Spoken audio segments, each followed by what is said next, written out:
বিকালে ঘুম থেকে উঠে ফেসের এমন হালাত নিয়ে যাচ্ছিলাম মায়ের সাথে দেখা করতে। জীবনে যতই ঘুমায় না কেন, ঘুম যেন তাও মোটেই শেষ হয় না।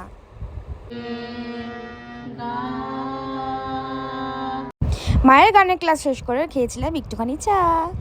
তারপরে আমাদের রেডি হয়ে যাওয়ার কথা ছিল আমার এক ফ্রেন্ডের বাড়ি। অনেক দিন যাবো যাবো করে আর যাওয়াই হচ্ছিল না, ফাইনালি সেই দিনটা আবার চলেই এসেছে। বন্ধুর বাড়ি যাবো, খালি হাতে যাবো তা কী করে হয়, তাই নিয়ে নিয়েছিলাম ওর জন্য একটু খাবার দাবার। ওর বাড়ির সামনে এসে ফোন করে বলি তোর বাড়ির সামনে চলে এসেছে, তারপরে আমাদের নিতে চলে এসেছে। ওদের ঘরে ঢুকে দেখে উফ কি পিসফুল ওদের ঘরটা সাজানো। একটা ছেলে যে এত সুন্দর পরিপাটি সাজানো গুছানো রাখতে পারে তা ওকে দেখেই শিখতে হয়। যেমন ওর ঘর পরিপাটি তেমন ওর কাজকর্ম পরিবেশনটাও পরিপাটি। তাই ওদের বাড়ি যাওয়ার পর থেকেই আমাদের প্রতি খাতির যত্ন তার কোনো ত্রুটিও কিন্তু রাখেনি। গরমকাল তাই যাওয়ার পরেই ছিল কোল্ড ড্রিঙ্কস। আর সব ভিডিওতে আমার ন্যাকামোটা না করলেই যে নয়। এরপর আমার আর একটা বন্ধুও চলে এসেছিলো, বাকি আরও দুজন আসার কথা ছিল, তারা আসতে পারেনি। তারপর আবার ছিল মুড়ি মাখার সাথে ইয়াম্মি সিঙ্গারা, ছিল ভ্যারাইটি বিস্কুট উইথ কফি।